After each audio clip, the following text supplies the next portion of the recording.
This here is the DJI Mini 2 SE, and within DJI's lineup of ultralight drones, which means 249 grams or below, so you don't have to use an FAA license when you fly around, this sits at one of their lower tier offerings to middle tier, so right above the Mini SE, which is their lowest tier, and right below the Mini 2. All of them have the same hardware spec, but as you go up the list, you find that through software, you unlock different features.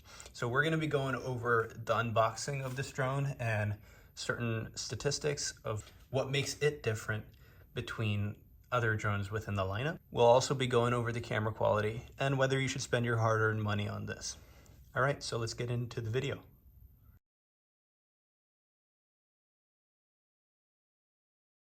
I personally could not wait to unbox this drone, so I had already done it. What we're looking at over here is the second time that we'll be unboxing it, so everything's relatively new.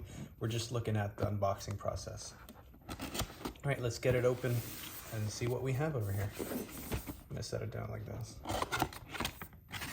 So immediately what we can see is that we get a leather bag that contains the drone, the remote, and all the accessories. If we open the bag, what we have here is the drone, the remote, and the accessories such as the battery. We also have the propellers within here and some paperwork over here. So let's get into it. I'm gonna go ahead and take out the drone. It comes in this nice plastic wrapping. Keep that over there. What I like about this drone is, I don't know if other DJI drones do this, but this has a propeller holder so that when you put it in the case or within your backpack, it doesn't fly away. I mean, it doesn't, get ruined. The propeller's not everywhere. Camera guards over there. You're only gonna get sensors within the bottom of this drone, and that's what contributes to it being ultralight. As you go up the line, I think within the Mavic Mini 3 Pro, you're gonna have sensors around the drone. So you're gonna have to shell out a bit more for that.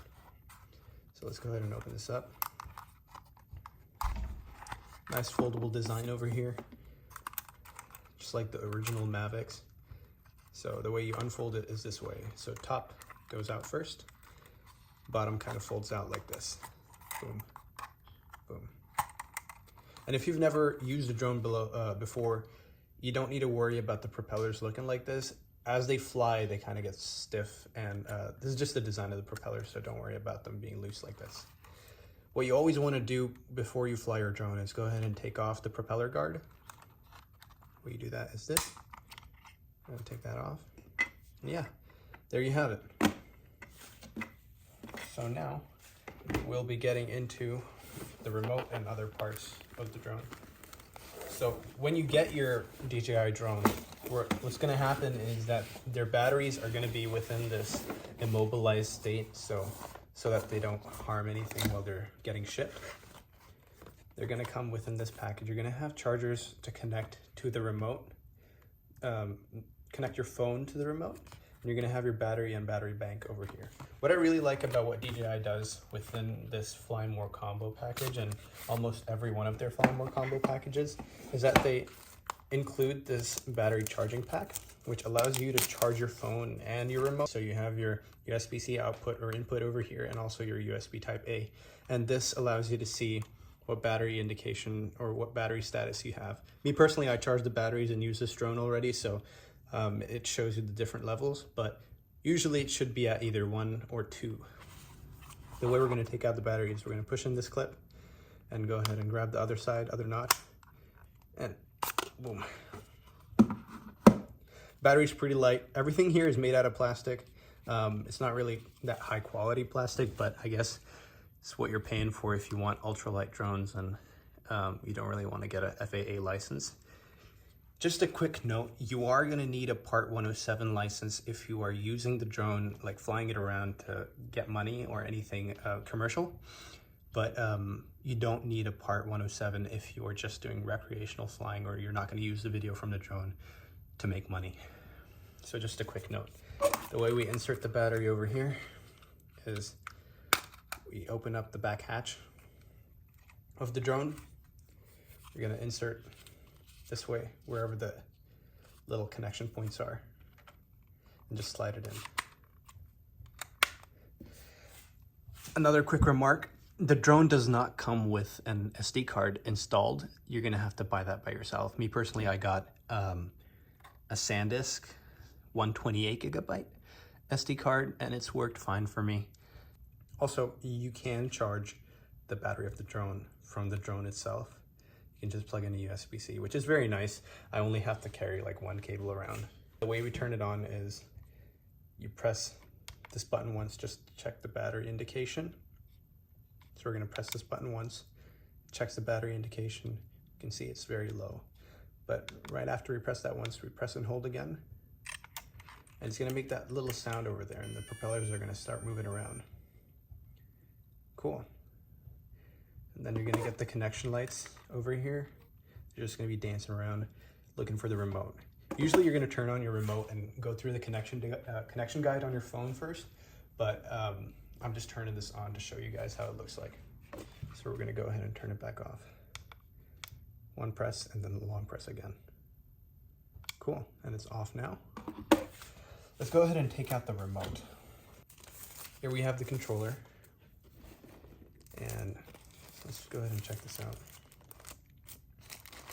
When we open it, the controller is actually a lot better quality than the drone itself. It doesn't feel as flimsy. And of course, I mean, the controller is not going to go up in the air, so it has to be a little bit more sturdy. What we're looking at over here is a pretty beefy controller with your antenna built in within the phone mount. So you can mount your phone over here. And there are cables inside to connect your phone to the controller so that you can get your FPV transmission when you're flying. It's a pretty good build quality. Camera shutter button for video or photos. This is to switch between a video mode or photo mode. And over here we have a function button that I think you can program. This is for landing or braking. And this is to turn on the controller. Again, the same principle for turning on the controller. You one press and then press and hold, same thing. And after you connect your phone to the controller and go to the DJI Fly app and link up the controller to the phone, you could go ahead and turn on the drone and it would connect automatically. Let's go ahead and turn this off. So we have 3 flight modes. We have cinematic, normal, and sport. Basically, it moves the gimbal and the drone slower the further left you are. So if you're on sport mode, you can go up to 16 meters per second. This is the same as the Mini 2 and a lot faster than the Mini SE. The joysticks are within the bottom of the controller. You can also charge it through the USB-C port over here. Let's go ahead and take those joysticks out and plug them in over here. They're nice aluminum kind of feel. They're cold to touch. So I don't know what metal they are, but they feel like they're aluminum. And cool. It has a good grip. It's a pretty good controller to hold. It has some good girth and it's a pretty comfortable controller. It's not gonna give you any wrist pain or anything from what I've experienced when I'm flying. Cool, so that's basically the unboxing. Let's go over some of the connection guides to this drone. So you don't have to connect it to your phone when you're flying, but I would recommend it because if you're flying further distances like this drone can, up to 10 kilometers, you're gonna need that FPV because you're not gonna have sight of the drone. So I would say connecting your phone is the best case scenario, but if you're just flying around, you can connect the drone and the remote separately. I mean, you can only connect through the drone and the remote and fly it around. So let's go ahead and get started. The way we're gonna turn on this drone is turn on the remote first, have it in their connection status over there. The same thing for the drone. Press once, press a second time and hold. It's gonna turn on. Flashing colors. Let's see it connect.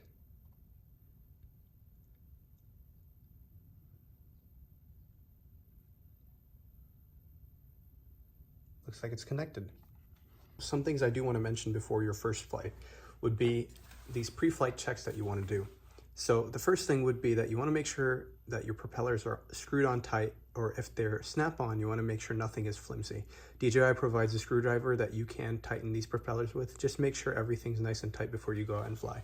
Also make sure that your drone's battery and your remote's battery are fully charged or sufficiently charged before you go out and fly. You don't want to lose anything while you're out there flying.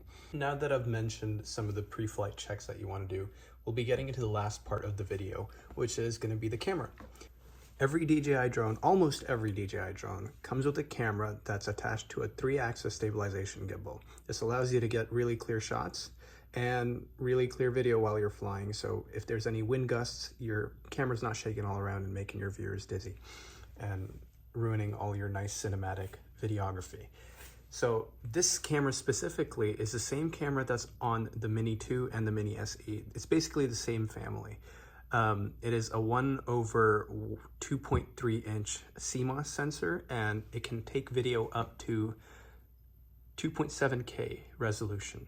Nothing to take home or boast about, but it is significantly better than almost every other drone on the market that comes in at this price. I really like the stills that this camera gets.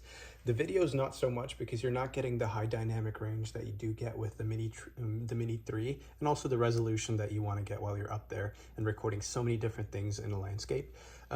It's just limited by its 2.7K resolution. Everything that you capture or record will go to the SD card within the back of this drone. Make sure that it is formatted correctly before you put it in.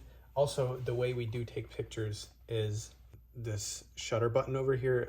It allows you to either take the video or the photo, and the way we switch between video and photo modes is this button over here. Overall, I believe that this drone fits best within the hands of hobbyists and families.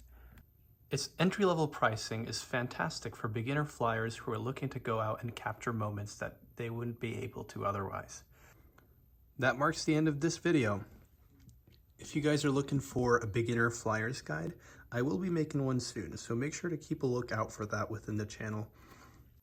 If you enjoyed this video, go ahead and hit the like button. If you enjoy content like this, I will be trying to make more within the future, so I'd recommend that you subscribe. Have a nice day, everyone, and I'll see you in the next one.